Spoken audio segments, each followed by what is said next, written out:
Assalamualaikum warahmatullahi wabarakatuh. Waalaikumsalam. Selamat datang para peserta webinar Teras Berjuta Fenomena Kekerasan Seksual di Dunia Pelajar.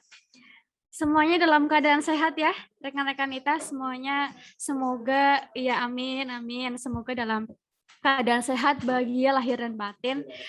Sudah diperkenalkan oleh MC pembawa acara. Nama saya Agustin Pangestuti. Saya di sini sebagai moderator webinar Teras Berjuta kali ini. Di sini saya akan memandu jalannya diskusi tentang fenomena kekerasan seksual di dunia pelajar. Nah, para peserta yang sudah hadir di sini dari berbagai daerah ya, tidak hanya dari Sempor, tapi juga dari luar Sempor. Saya ucapkan selamat datang, selamat bergabung. Semoga dengan mengikuti Zoom ini bisa menambah pengetahuan kita tentang fenomena kekerasan seksual di dunia pelajar, gitu ya. Nah, sebagai rekan-rekan Ita, dan juga di sini ternyata ada sahabat-sahabati juga ya, rekan-rekan Ita dan juga sahabat-sahabati. Jadi kita kan perlu memahami ya, perlu mengetahui bahwasanya pelajar itu adalah aset bangsa, di mana kita sebagai pelajar maupun mahasiswa-mahasiswi itu akan menjadi generasi yang akan mewarisi bangsa ini.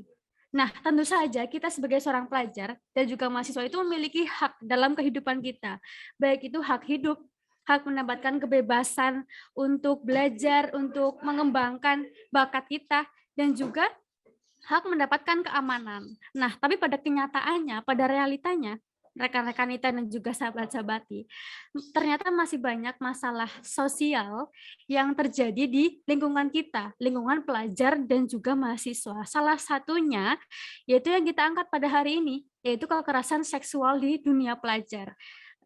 Tidak hanya di Kabupaten Kebumen, ternyata kekerasan seksual itu terjadi banyak di wilayah Indonesia. Dan itu menjadi problem yang seringkali tidak menjadi sorotan oleh publik atau oleh masyarakat. Dan di sini kita akan belajar dengan narasumber-narasumber kita yang sudah hadir di tengah-tengah kita, narasumber-narasumber yang keren dan hebat. Kita akan belajar tentang fenomena kekerasan seksual, mulai dari definisinya. Apa sih yang dimaksud kekerasan seksual itu? Kemudian bentuk-bentuknya. Apakah hanya berupa sentuhan atau ternyata hal kecil atau hal sederhana seperti siulan atau catcalling itu juga termasuk dari kekerasan seksual. Kemudian selain itu kita juga akan belajar apa sih yang melatar belakangi seorang pelaku itu melakukan kekerasan seksual sehingga kita bisa mengantisipasinya. Kemudian kita juga akan belajar payung hukum atau undang-undang yang menaungi atau mengatur tentang kekerasan seksual di dunia pelajar atau anak di bawah umur, seperti itu ya, rekan-rekan Ita dan sahabat-sahabati.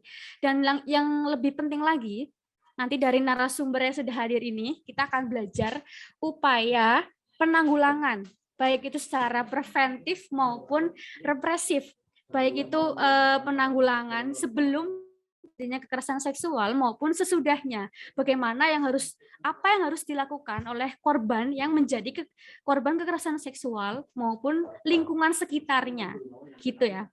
Nah, karena waktu sudah siang, bisa saya mulai acaranya ya, rekan-rekan Ita dan juga sahabat-sahabati. Narasumber kita hari ini ada dua di tengah-tengah kita, narasumber yang hebat, yang sangat luar biasa dan cantik jelita. Yang pertama yaitu dari Kabupaten Kebumen. Bisa dilayarkan ya kurikulum vitae-nya. Narasumber yang pertama yaitu beliau bernama Ibu Siti Nuryatun Fauziah, SAG, MSI. Tempat tanggal lahir Kebumen 19 November 1970. Hobinya beliau adalah memasak, membaca, dan berkebun. Pekerjaannya beliau, Ibu Siti Nuryatun Fauziah, menjadi seorang sekretaris Dispermades PPPA Kabupaten Kebumen. Kemudian pernah menempuh pendidikan S1 Yayan Sunan Kalijaga, Yogyakarta. Kemudian S2 Unsud Purwokerto. Sekarang sedang menggeluti di organisasi PC Muslimat NU Kabupaten Kebumen. Kemudian silahkan dibawakan.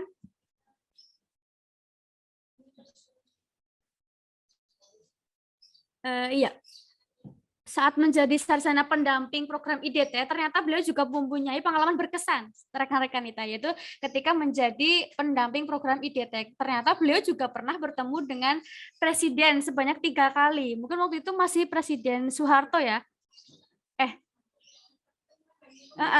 Karena itu tahun 1995. Ternyata luar biasa sekali narasumber kita pada hari ini.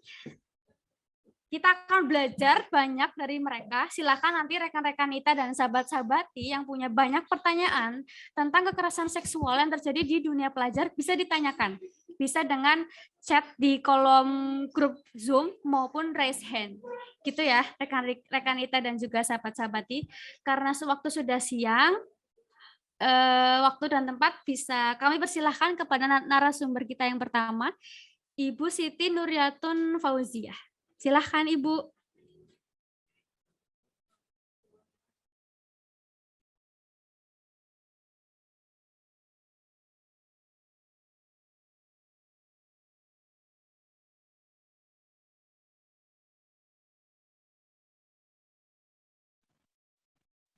Ya, sudah kedengaran ya? Tes suara dulu ya. Halo, Assalamualaikum. Ya, Assalamualaikum warahmatullahi wabarakatuh. Alhamdulillah, assalatu wassalamu ala rasulillah, Sayyidina wa maulana Muhammadin wa ala alihi mujahidin al-tahirin. Rabbi srahli sadri wa yassirli amri, wahlul uqdatam min lisani yafqahu qawli amma ba'da. Yang saya hormati Ketua IPNU IPPNU Kabupaten Kebumen yang tadi sudah hadir mewakili. Yang kami hormati MBC NU PAC Kecamatan Sempor. Kemudian yang tidak lupa yang kami hormati dosen pembimbing lapangan dari UNS. Kemudian yang kami hormati, kami banggakan Ketua IPNU IPPNU Kecamatan Sempor. Dan juga kecamatan-kecamatan lain yang sudah bisa bergabung ya, kayaknya hari ini juga cukup banyak yang bergabung bersama kita. Kemudian yang kami hormati dan juga salam kenal nih dengan rekan Nita, Mbak Cintami Budi Pertiwi sebagai narasumber yang hari ini juga insya Allah akan hadir beserta kita. Dan tidak lupa kepada semuanya sahabat-sahabat, rekan dan rekan Nita, seluruh peserta. Termasuk juga mungkin ada Bapak dan Ibu seluruh peserta webinar Teras Berjuta pada hari ini yang saya banggakan.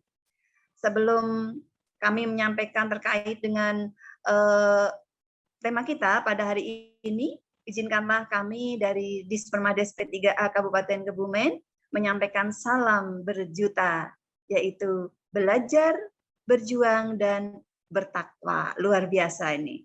Saya tadi agak berpikir-pikir, ini kok pagi-pagi udah berjuta apaan gitu ya. Ternyata memang belajar, berjuang, dan bertakwa luar biasa. Rekan-rekan semuanya, rekan Nita yang mengikuti webinar pada hari ini, baiklah kami atas nama pemerintah Kabupaten Kebumen, yang pertama tentunya menyambut baik, menyampaikan apresiasi yang setinggi-tingginya, yang sedalam-dalamnya nih, kalau angkatan laut itu sukanya sedalam-dalamnya ya. Ya, dan juga seluas-luasnya kepada teman-teman panitia yang hari ini sudah berkenan mengundang kami untuk berbincang-bincang bersama dengan peserta-peserta yang lain dalam tema yang menurut saya sangat menarik ini. Nah, tentunya pada hari ini kami akan lebih banyak nanti diskusi, namun sebelumnya kami bisa dibantu share materinya ya. Namun sebelumnya kami akan menyampaikan kepada teman-teman semuanya bahwa kekerasan seksual yang menjadi tema kita pada hari ini, fenomena kekerasan seksual di dunia pelajar ini sungguh sangat luar biasa. Dan tentunya rekan-rekan sekalian, ketika kita bicara terkait dengan perlindungan pada perempuan dan anak, kita memiliki dasar atau pedoman, yaitu terkait adanya Undang-Undang Republik Indonesia Nomor 35 Tahun 2014 tentang perubahan dari Undang-Undang Nomor 2 Undang-Undang Nomor tentang perubahan dari Undang-Undang Perlindungan Anak yang sudah ada. Kemudian juga ini dulu kan undang-undangnya nomor 23 tahun 2002 tentang perlindungan anak. Kemudian tahun 2014 ini dirubah menjadi Undang-Undang nomor 35 tahun 2014. Nah, kemudian juga undang-undang terkait dengan KDRT, kekerasan dalam rumah tangga. Nah, teman-teman sekalian, kalau kita memahami tentang anak, ya maka mau tidak mau kita harus melihat nih undang-undang itu, utamanya undang-undang tentang perlindungan anak. Siapa sih anak itu gitu? Apakah kita rekan-rekan kita semuanya masih dalam umur anak kayak gitu ya? Nah, kalau kita melihat undang-undangnya bahwa anak adalah seseorang yang belum berusia 18 tahun. Jadi sampai dengan 18 tahun itu masih termasuk anak. Nah, ini tentunya ada di dalam pasal 1 ayat 1. Nah, kemudian remaja. Remaja itu siapa sih gitu kan ya? Apakah anak ini dikatakan remaja atau bukan kan kayak gitu. Nah, usia remaja ini minta tolong materinya mungkin disesuaikan ya halaman berikutnya. Usia remaja ini awalnya kan kita memang melihat bahwa remaja ini adalah mereka yang berada di kira-kira kelas SMP gitu ya, SMP 14 sampai 19 tahun. Tetapi penelitian terbaru yang diterbitkan oleh Lancet Child and Adolescent Health menyebutkan bahwa ternyata fase usia untuk remaja itu mengalami kemajuan atau mengalami maju. Kalau dulu 14 tahun, sekarang 10 sampai 24 tahun. Jadi maju 4 tahun karena ini memang adanya perkembangan fenomena pubertas lebih awal. Nah, kemudian sekarang ini kenapa kok kemudian jadi dari 19 tahun menjadi 24 tahun? Ini juga karena sekarang ini ada perkembangan orang muda menjadi dewasa serta memiliki peran sebagai orang tua itu di dalam penelitian ada di usia 24 tahun. Nah, sehingga tentunya remaja ini adalah usia 24 tahun dan mereka yang belum berumah tangga. Seperti itu kira-kira ya. Nah, rekan dan rekanita semuanya, selanjutnya terkait dengan kekerasan terhadap perempuan dan anak terhadap remaja yang tadi disampaikan oleh moderator, ini adalah setiap perbuatan terhadap perempuan dan anak yang berakibat timbulnya kesengsaraan atau penderitaan secara fisik, kemudian penderitaan secara psikis, dan juga seksual. Nah, ini pengertiannya seperti ini. Kemudian jenis-jenisnya, tentunya ada beberapa, ada jenis-jenis ya, jenis-jenis kekerasan yang ada pada perempuan, anak, dan juga pada remaja. Ini masih umum dulu.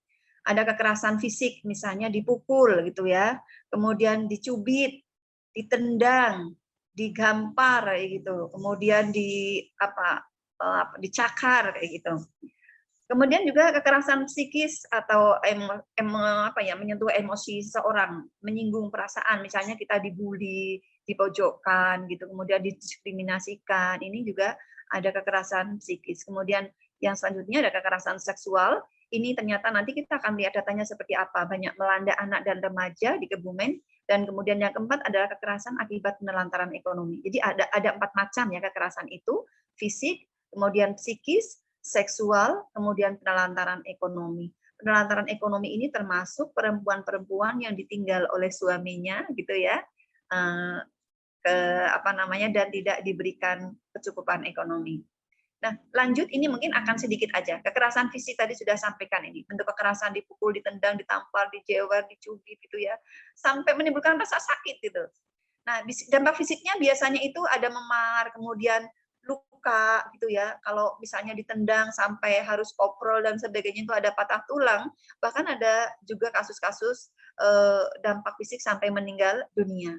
Kemudian tentunya di dalam kekerasan fisik ini ada dampak emosi, merasa terancam, tertekan, gelisah, dan juga menjadi cemas. Nah, kemudian, ini dia nih, kekerasan seksual nih.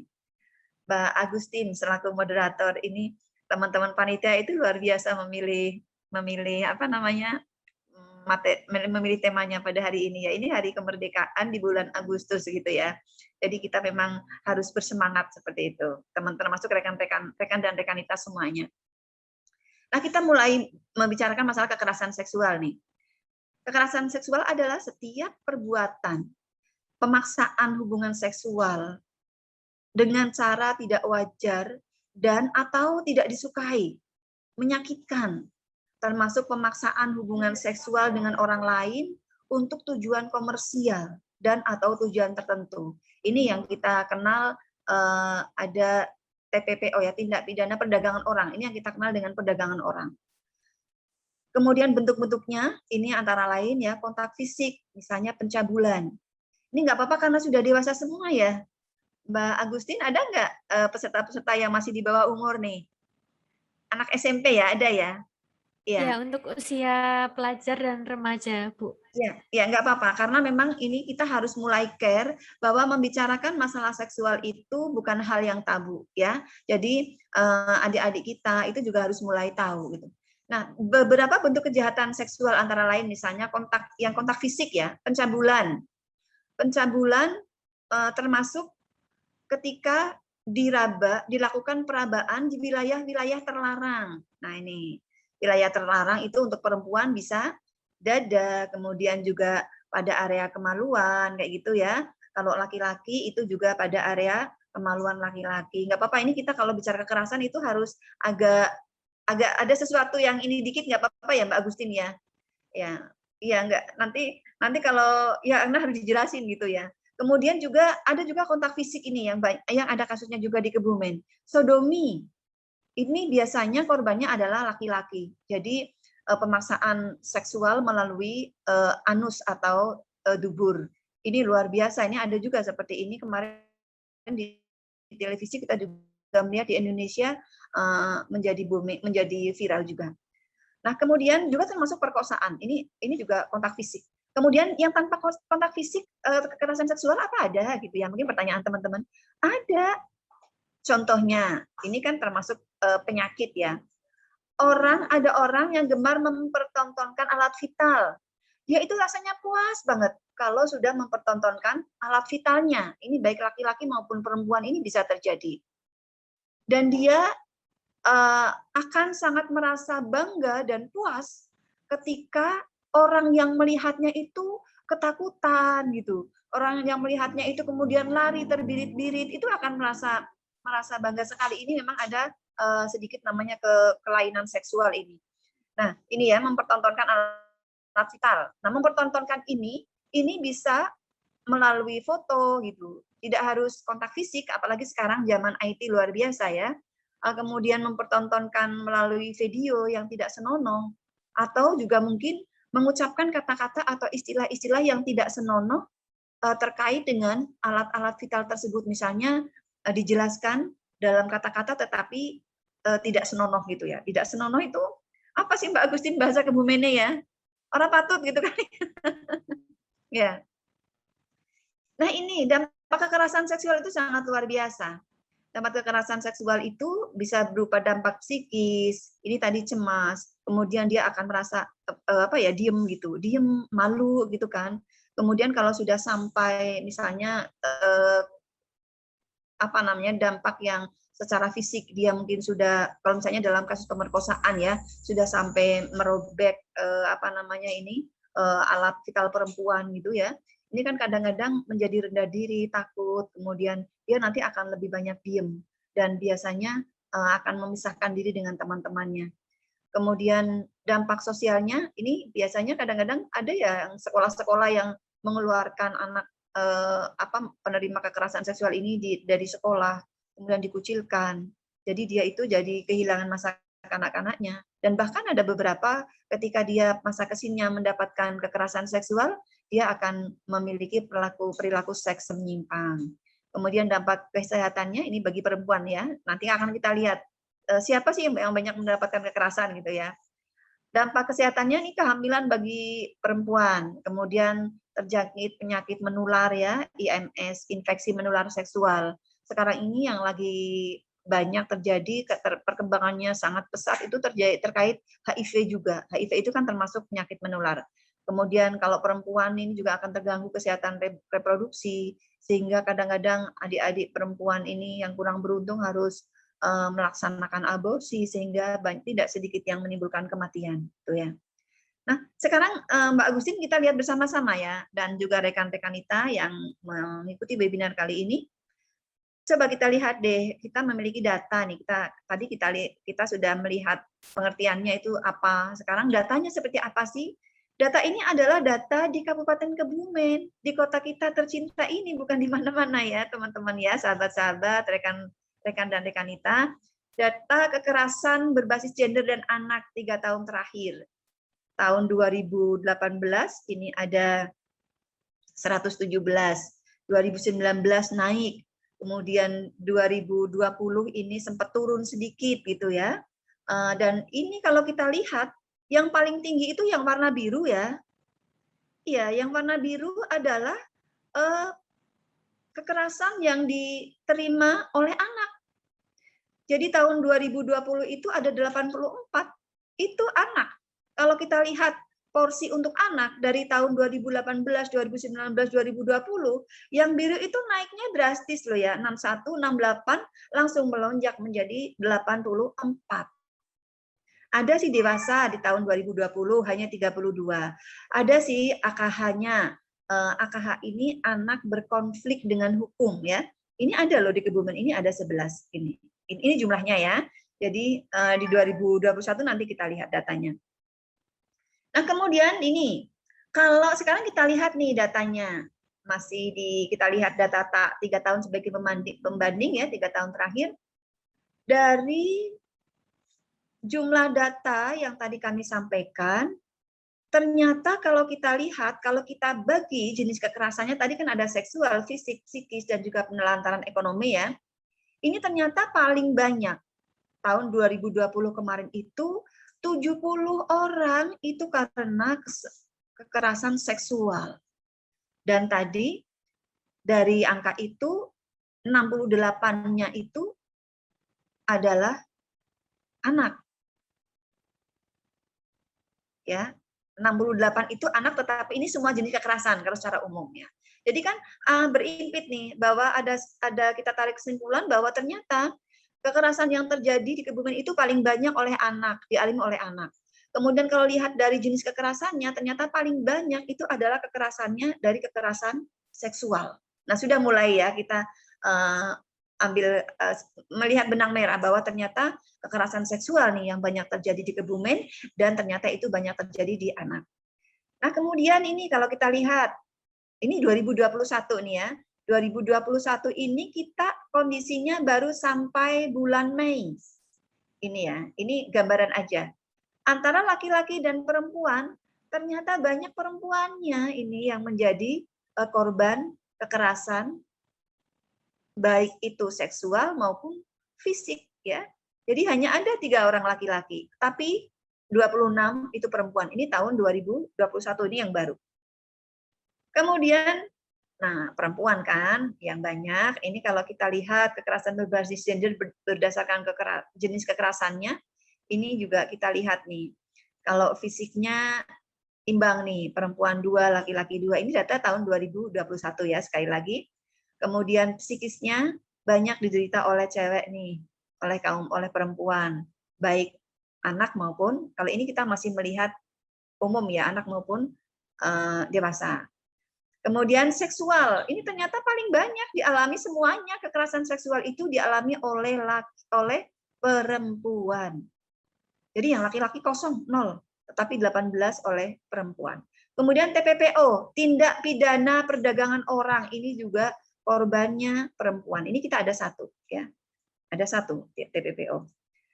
Nah, kemudian rekan-rekanita semuanya, sekarang kita mulai mengerucut ya ke kekerasan seksual. Kekerasan seksual tadi secara fisik sudah, secara non fisik ini sekarang ini yang lagi membooming itu merajalela, itu adalah kekerasan dan eksploitasi seksual online pada anak. Jadi melalui media IT ya, kita dengan adanya kemajuan teknologi ini ada plus minusnya. Kemajuan teknologi yang terjadi sekarang ini sebetulnya berpuluh-puluh tahun yang lalu itu sudah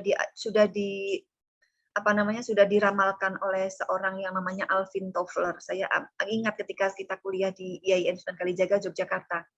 Alvin Toffler itu sudah meramalkan bahwa pada abad 21 ini nanti akan terjadi perubahan yang sangat luar biasa karena pengaruh IT di dalam semua lini kehidupan. Dan ternyata sekarang kita sudah merasakan, apalagi di era pandemi sekarang ini. Semuanya kita harus daring. Semua anak-anak sekolah juga harus daring, harus menggunakan HP. Setelah pegang HP, kita tidak tahu katanya belajar, nanti apakah belajar beneran atau berselancar ke dunia yang lain, karena kita akan lebih mudah berselancar di dunia maya pada kondisi pandemi sekarang ini.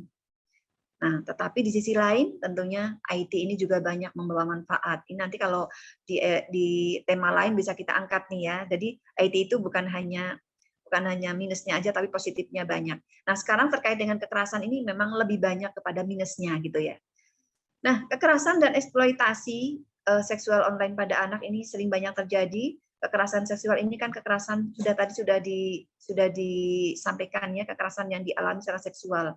Kemudian kejahatan yang ditujukan pada anak dan memanfaatkan informasi dan teknologi sebagai media untuk mempertontonkan dan mendistribusikan aktivitas seksual anak. Ini banyak sekali terjadi. Bentuknya tadi bisa grooming. Grooming itu dibujuk gitu. Sebetulnya tadinya anak perempuan, tapi dibujuk, kemudian dirayu-rayu, dipojok-pojokkan. Terus si pelaku itu biasanya nanti akan tahu ini anak kelemahannya di mana, ini anak lagi membutuhkan apa gitu ya, sehingga pelaku ini membangun hubungan dengan anak, bagaimana caranya agar anak itu biasanya perempuan ya, ini mau melakukan kegiatan seksual. Jadi dibujuk, dirayu. Mungkin sekarang belum berhasil nih, tetapi besok perjumpaan kedua, perjumpaan ketiga, si pelaku ini sudah punya target. Itu anak harus kena nih pada perjumpaan yang ketiga misalnya gitu. Nah, dia akan berusaha mencari tahu, ini sebetulnya anak ini yang dibutuhkan apa sih kayak gitu. Nanti dia akan berusaha memberikan, itu sebagai umpan sebetulnya. Nah, kemudian sexting ya, ini anak dipaksa untuk mengirimkan atau menerima gambar yang bermuatan seksual. Ini sekarang banyak loh. Apalagi WA, kemudian video gitu ya, video call, kemudian juga video grup itu juga ada loh grup yang sexting itu bareng-bareng. Kemudian kekerasan seksual anak disiarkan secara langsung. Jadi biasanya diancam. Ada juga ini anak dipaksa untuk tampil di depan kamera untuk melakukan aktivitas seksual dan kemudian akan disiarkan secara langsung oleh pelakunya. Ini ada terjadi kayak gini. Kalau nggak mau nanti diancam misalnya seperti itu. Nah, ini yang memang membahayakan. Nah, nanti kita akan lihat nih beberapa, nah ini akan kami contohkan beberapa kasus-kasus yang tadi kami sampaikan di atas ya. Ini kita tidak tahu nih Mbak Agustin, moderator, dan juga teman-teman rekan-rekan kita yang lain. Di masa pandemi ini justru kasus yang banyak meningkat itu adalah kasus kekerasan pada perempuan. Dan jenis kekerasannya ini adalah kekerasan seksual. Contoh ya, ini kasus yang sedang kita tangani. Contohnya, kasus pertama nih. Kemarin ada siswi MTS kelas 8, ini hamil. Kira-kira kalau siswi hamil, yang menghamili laki-laki apa perempuan? Laki-laki ya. Iya, masa hamil sama laki-laki? Laki-laki itu, laki-lakinya manusia apa hewan? Manusia pasti ya. Iyalah, masa sama kucing hamilnya gitu kan? Jadi, siswi MTS kelas 8 hamil. Kemudian dia melahirkan karena disembunyikan, tidak terbuka dengan keluarga, takut, khawatir. Ini akhirnya dia melahirkan di kamar mandi. Coba bayangkan. Seorang siswi MTS kelas 8. Kelas 8 itu kira-kira sedang berada di kelas 2 ya kalau sekarang ya. Berarti umurnya mungkin sekitar 15 tahun. 15 tahun itu masih usia anak. Dia harus melahirkan. Karena takut dia melahirkan di kamar mandi. Kira-kira yang akan membahayakan ibu dan anaknya apa tidak nih kalau melahirkan sendiri ceprot gitu ya, di kamar mandi tidak ada yang menolong. Dan rekan kita tahu pelakunya adalah ayah tirinya. Ayah tiri. Kemudian kasus nomor 2. ada siswi SMP hamil, yang menghamili itu pacarnya. Kemudian pacarnya juga anak SMP, jadi masih bocah gitu ya. Digugurkan sendiri. Kemudian dia dengan orang anak yang sama hamil lagi yang kedua, tetapi tidak bisa digugurkan. Sudah berusaha digugurkan dengan cara dia sendiri, bayi itu kuat rupanya, tidak gugur. Kemudian naasnya lagi bagi sang anak, ketika bayi itu lahir, itu dibuang di sungai kecil, meninggal. Pelakunya pacarnya. Dan ketika sang cewek melakukan ini, pacarnya tahu. Dilakukannya bersama-sama ketika membuang anaknya itu. Nah, ini adalah jenis, kalau kita pilih lagi, kekerasan seksual itu jenisnya jenis KDP, kekerasan dalam pacaran. Jadi ini rekan-rekan kita, adik-adikku, anak-anakku, hati-hati betul ya dengan pacar, kemudian juga dengan teman, kemudian juga dengan orang lain yang sudah memiliki nada-nada ingin berbuat tidak senonoh, itu harus hati-hati. Kemudian contoh ada lagi kasus lagi nih Mbak Agustina. Nah, kali ini yang saya contohkan mahasiswi nih. Jadi kalau tadi itu anak siswi SMP, MTS ya, sekarang mahasiswi. Mahasiswi apa ada juga? Ada. Ini lagi kita tangani di Kebumen. Ini ada mahasiswi yang berkenalan dengan seorang laki-laki. Kenalannya itu dia nggak pernah ketemu. Dia hanya kenal lewat, nggak tahu kenal lewat apa, kemudian lewat WA-nan dia. Padahal belum pernah ketemu sama orang aslinya. Kalau di DP-nya ganteng anaknya, orangnya gitu ya. Tapi nggak tahu yang sesungguhnya itu, dia itu pakai DP-nya siapa, nggak ngerti kan. Nah, foto-foto yang dikirimkan juga ganteng-ganteng gitu katanya. Nah, kemudian seorang mahasiswa ini kemudian disuruh memakai tank top. Tank top itu tahu ya, baju yang tidak apa sih, yang kayak BH tetapi sampai perut ya. Memakai tank top gitu untuk melakukan VCS, video call sex. Nah, sang laki-laki itu menjanjikan imbalan. Nanti kalau kamu mau membuka tank topmu, kamu tak kasih uang deh 500.000 gitu. Setelah itu sudah memakai tank top, kemudian mau dikasih uang 500. Kemudian si laki-laki ininya jahat ya. Kemudian dia suruh juga membuka tank topnya dan membuka beranya. Dengan janji akan diberi imbalan, nih imbalannya ditambah gitu. Nanti kamu tak kasih 1 juta ya. Nah, ini mahasiswi tersebut tidak mau. Nah, karena tidak mau, dia akhirnya menambahkan, udah kamu tak kasih 2 juta deh, kayak gitu. Nah, karena terinformasi mahasiswi ini sedang membutuhkan uang untuk bayar kuliah gitu ya. Akhirnya dia itu mau membuka karena dijanjikan imbalan 2 juta untuk bayar kuliah. Setelah itu korban dimintain nomor rekening.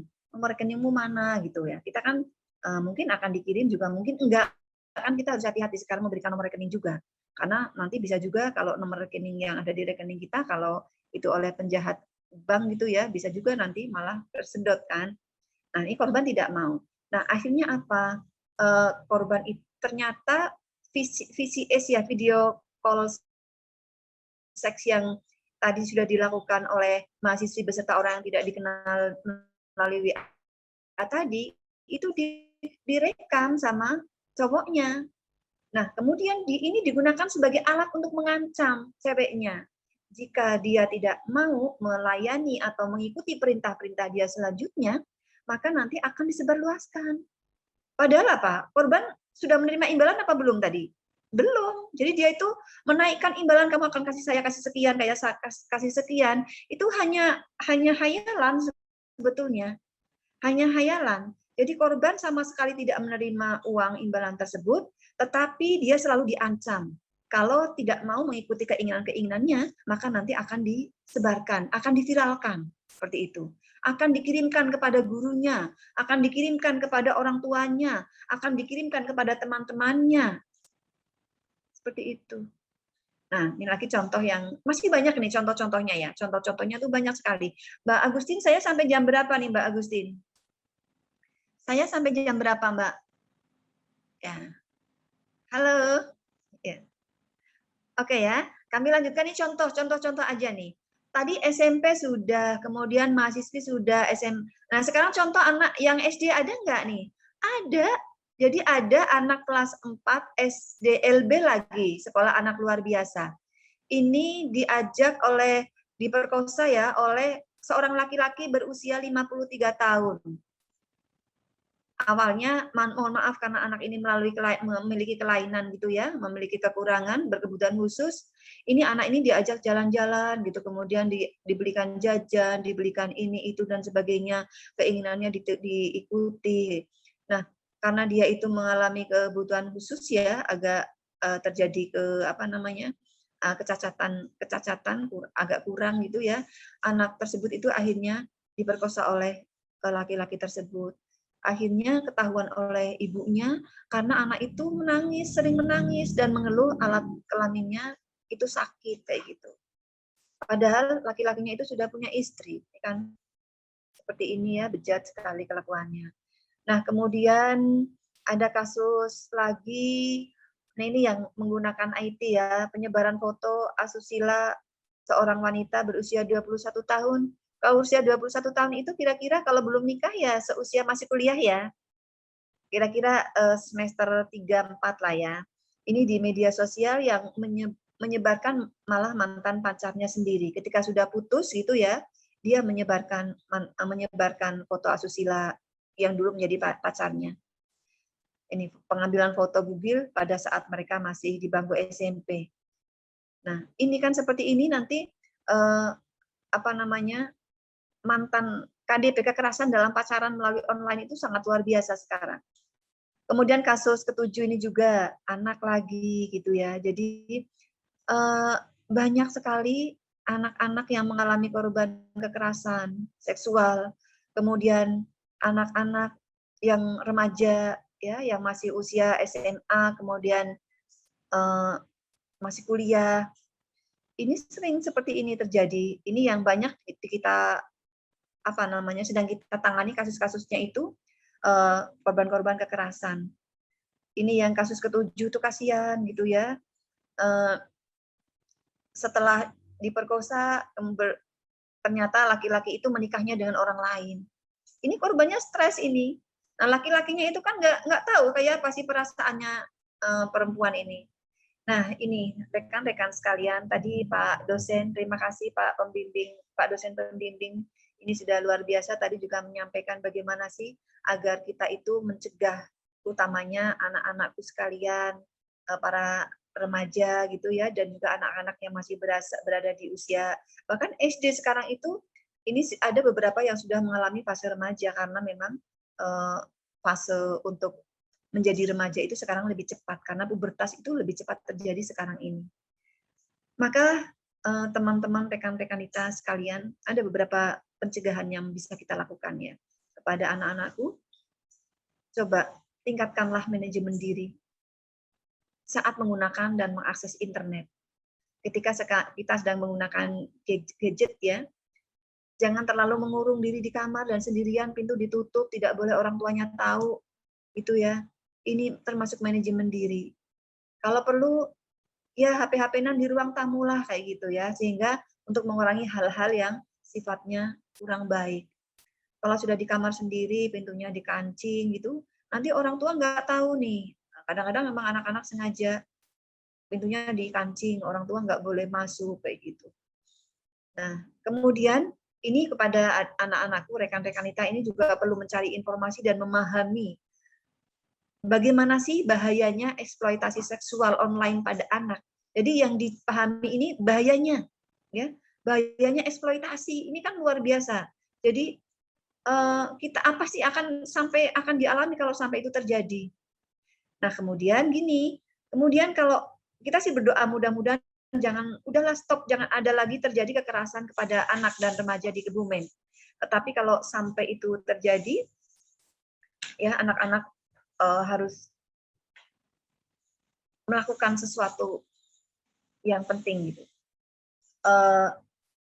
Coba ceritakan kepada orang tua, harus diceritakan, jangan sendiri memendam kepedihan. Ceritakan kepada orang tua lah. orang tua jangan dinomorduakan ketika kita ada masalah seperti itu. Ceritakan aja kepada orang tua. Kepada ayah atau kepada ibu yang enak siapa atau kedua-duanya, syukur-syukur bisa tahu. Kalau mungkin cerita kepada ayah takut, ceritalah kepada ibu. Ibu pasti akan bisa memahami kesulitan, kepedihan anaknya. Nah, kalau misalnya kepada orang tua, ke orang tuanya tidak ada jauh di luar kota misalnya, ya ceritakanlah kepada saudara. Pilih saudara yang benar-benar bisa dipercaya. Ya, yang benar-benar bisa dipercaya. Yang kira-kira tidak ember. Saudara yang tidak mudah menceritakan aib kita kepada orang lain. Pasti ada, nanti pasti akan nemu kepada siapa kira-kira kita akan bercerita. Kemudian kalau saya sih menyarankan kepada keluarga deh. Kalau kepada teman nanti dulu. Karena kalau kepada teman itu ketika kita sudah tidak dekat gitu ya, khawatirnya nanti akan diceritakan kepada orang lain. Tetapi kalau memang orang tua tidak ada, saudara juga tidak ada yang bisa diceritain, kemudian merasa punya teman yang benar-benar bisa memegang, dipercaya, ya silakan. Tetapi ini menjadi alternatif berikutnya ya. Kemudian yang selanjutnya juga kalau butuh bantuan hukum, bantuan kalau kalau terjadi sesuatu hal yang memang tidak bisa sekedar diceritakan oleh kepada orang tua dan saudara, ini bisa melaporkan, bisa melaporkan kepada tim penanganan korban kekerasan terhadap perempuan dan anak. Tim ini sudah ada mulai di tingkat desa. Jadi di tingkat desa kita ada yang namanya Komisi Perlindungan Anak atau KPAD. Di desa dan kelurahan sudah terbentuk semuanya. Ada 460 desa kelurahan yang sudah membentuk Komisi Perlindungan Anak. Ya. Kemudian di tingkat kecamatan. Di tingkat kecamatan kita ini ada juga tim Pusat Pelayanan Terpadu Kartika, kekerasan seksual kepada perempuan dan anak. Ya, di kecamatan ada. Ini bahkan kalau ketuanya itu diketuai oleh Pak Sekcam. Ya, diketuai oleh Pak Sekcam, kemudian nanti juga di sana ada Pak Kapolsek, kemudian juga ada tokoh-tokoh yang lain gitu ya di kecamatan. Jadi jangan diendam sendiri, ya. Ceritakanlah. Kalau memang ada hal-hal tidak cukup dengan hanya bercerita, mungkin mengalami gangguan psikis, trauma dan sebagainya, segera datangi ke tim yang ada di desa atau tim yang ada di kecamatan. Dan kalau mungkin di kecamatan sudah kemudian belum terselesaikan, nanti tim-tim teman-teman dari kabupaten ini juga bisa membantu di P2TP2A Kabupaten Kebumen. Kita alamatnya ada di alamat kantor Dispermades P3A Kabupaten Kebumen di Jalan Veteran nomor 22 Kebumen. Nanti di sana ada teman-teman yang siap memberikan pelayanan. Kalau memang biasanya diawali dengan konsultasi dulu ya, ngobrol gitu, konsultasi. Kemudian kalau memang benar-benar membutuhkan layanan kesehatan ya kita rujuk ke rumah sakit ya. Kemudian biasanya kalau kekerasan seksual itu perlu dilakukan visum gitu ya. Nanti visum itu kita fasilitasi. Jadi gratis. Nanti yang bayar pemerintah Kabupaten Kebumen. Ini semua dilakukan oleh Pak Bupati dan Wakil Bupati dan kita semuanya dari Pemkab untuk meringankan beban anak-anak yang mengalami korban kekerasan. Kemudian juga ada layanan psikis, kita ada psikolog ya yang siap membantu teman-teman semuanya yang mengalami kekerasan. Kemudian juga kita siapkan layanan bantuan hukum ya. Layanan bantuan hukum kita bekerja sama dengan pakar-pakar hukum yang ada di Kabupaten Kebumen dengan lembaga-lembaga bantuan hukum yang ada di Kebumen. Kemudian pencegahan sudah, lanjutnya apa ya? Coba selanjutnya ini nih faktor penyebab timbulnya kekerasan pada anak dan remaja ya. Biasanya ini yang kita dalami kasus-kasus yang ada di Kebumen ya. Biasanya itu karena adanya tuntutan gaya hidup. Ya, tuntutan gaya hidup. Adanya A, tapi kepinginnya A+++, kayak gitu kan. Nah ini, sehingga membuat anak kadang mencari jalan pintas gitu ya. Kemudian ini biasanya kalau dari kasus-kasus ada juga karena kemiskinan atau kekurangan dalam keluarga, tetapi tidak menutup kemungkinan juga beberapa korban-korban ini berasal dari keluarga kaya yang anaknya kurang mendapatkan perhatian. kemudian ada pengalaman pelaku di masa lalu, kemudian lemahnya pengawasan orang tua. Betul seperti kata Pak dosen tadi ya, pengawasan orang tua itu lemah terhadap anak. Kemudian ada anak mengalami gangguan cacat tubuh yang tadi kasus keempat ya, itu dialami oleh anak-anak yang ada di anak-anak yang punya kemampuan luar biasa. Kemudian kurang perhatian ini juga karena banyak yang terpisah dengan orang tua. Misalnya orang tuanya itu di Jakarta, anak di sini diasuh oleh neneknya gitu. Padahal neneknya sudah sepuh kayak gitu. Nah, ini banyak yang terjadi seperti ini. Atau ada di keluarga broken home akibat perceraian orang tua. Kemudian juga ada keluarga yang belum matang secara psikologis. Ada beberapa kasus ini terjadi di pernikahan usia dini ya. Makanya Pak Gubernur itu punya program namanya program Ojo Kawin Bocah ya. Ojo Kawin Bocah ini untuk menunda perkawinan di masa anak, di masa-masa anak ya.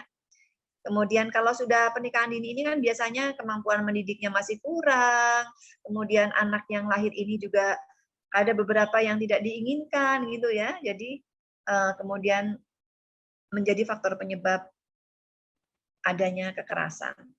Lanjut, kemudian solusinya nih. Solusinya nih untuk anak-anak ini ya, anak-anakku, rekan-rekan kita, patuh dan taatlah kepada orang tua dan guru. Kemudian juga tadi penguatan agama, baik di rumah maupun di sekolah, atau upayakan sendiri gitu ya, mencari ilmu-ilmu agama, tetapi saya pesan sih dengan guru yang sanadnya jelas gitu ya, dengan guru ngaji yang bersanad jelas gitu. Sekarang kan banyak yang menjadi jamaah YouTubia saja, tetapi tidak tahu gurunya siapa, kayak gitu ya. Kemudian tadi bicara secara terbuka pada orang tua sebagai teman ngobrol, bersikap waspada, terutama pada orang yang belum dikenal. Termasuk orang yang sudah dikenal pun gitu ya. Ini tadi kan ada beberapa ternyata pelakunya adalah orang dekat. Ada juga ayah selain ayah tiri nih yang lagi kita tangani kasus baru masuk kemarin. Pelakunya itu ayah kandung, coba bayangin. Pelakunya ayah kandung. Kemudian berceritalah kepada orang tua keluarga yang bisa dipercaya. Ini harus ya. Nah, kemudian ini untuk anak-anakku ini kan ada yang masih SMP ya, SMP SMA. Ada beberapa mungkin slide-nya bisa dilanjutkan ya. Ada untuk perhatian anak-anakku semuanya ini. Bagian tubuh pribadimu yang tidak boleh dilihat atau disentuh oleh sembarang orang, ya. Mulut, kemudian dada, kemaluan. Kemaluan itu vagina atau penis ya, jangan boleh. Kemudian pantat, ya, ini juga jangan. Makanya anak-anak yang masih anak-anak nih kalau mulut, dada, kemaluan, pantat, ini pokoknya kita lindungi tuh ya, bagian-bagian tubuh kita yang sangat pribadi. Kemudian mana sih bagian tubuh kita yang boleh disentuh tetapi oleh orang-orang tertentu dan kondisi tertentu nih. Ini boleh disentuh yang tadi tidak dibolehkan disentuh ya, ini hanya boleh disentuh oleh ayah atau ibu ketika memandikan. Ya, tentunya ketika kita masih kecil ya. Kalau sudah mahasiswi yang nggak dimandikan oleh ayah ya, kecuali kalau nih ayah atau ibu ketika membersihkan sehabis buang air kecil. Ketika kita sakit dan memang harus betul-betul membutuhkan bantuan ayah atau ibu. Juga ketika ke dokter boleh, yang tadinya nggak boleh disentuh, ini boleh disentuh, tetapi hanya ke dokter ketika memeriksanya itu didampingi oleh orang tua. Nah itu. Kalau tidak didampingi oleh orang tua, dokter mau nyentuh gitu ya, nanti dulu. Nah, yang penting ini anak-anakku, cinta-cintaku ya semuanya yang hadir pada hari ini, katakan tidak. Kalian itu harus bisa mengatakan tidak. Saat kapan? Saat orang lain menyentuh bagian pribadimu. Ya, tadi yang saya sebutkan ya, dada untuk perempuan, kemudian kemaluan gitu ya. Atau menyuruhmu buka baju di depannya. Katakan tidak. Say no gitu ya. Kemudian katakan tidak ketika disuruh untuk menunjukkan bagian pribadi dari tubuhmu. Ya. Atau katakan tidak juga. Katakan tidak ketika kamu disuruh menunjukkan film atau foto telanjang. Dah itu. Ini ya, jadi ada perhatian-perhatian yang harus yang terakhir ini penting buat kalian semuanya, anakku, agar kita tetap terlindungi, agar kita tetap menjadi anak yang soleh dan solehah, gitu ya. Kemudian yang terakhir ini kita bersama-sama stop kekerasan terhadap perempuan dan anak di Kebumen, stop kekerasan terhadap anak dan remaja, ya, stop kekerasan seksual utamanya kepada anak dan remaja perempuan yang sekarang ini datanya semakin menggila di Kebumen, ya, tidak hanya di Kebumen tetapi di seluruh Indonesia datanya semakin naik. Di masa pandemi ternyata banyak hal-hal yang justru memprihatinkan kita. Itu rekan-rekan kita yang saya hormati, saya banggakan tentunya kita ingin, pemerintah Kabupaten Kebumen ini ingin agar kita itu di Kebumen, anak-anakku itu menjadi pribadi yang berkualitas, menjadi anak-anak yang berkualitas, sebagaimana kita diperintahkan oleh Allah Subhanahu Wa Taala di dalam Al-Quran, di dalam surat An-Nisa ayat 9. A'udzubillahi minasyaitonirrajim. Bismillahirrahmanirrahim. Wal yakhshal ladzina law taraku khaufu min amalihim dzurriyyatan dha'afan. Maka hendaklah kamu takut apabila kita itu sampai meninggalkan keturunan yang lemah di belakang kita.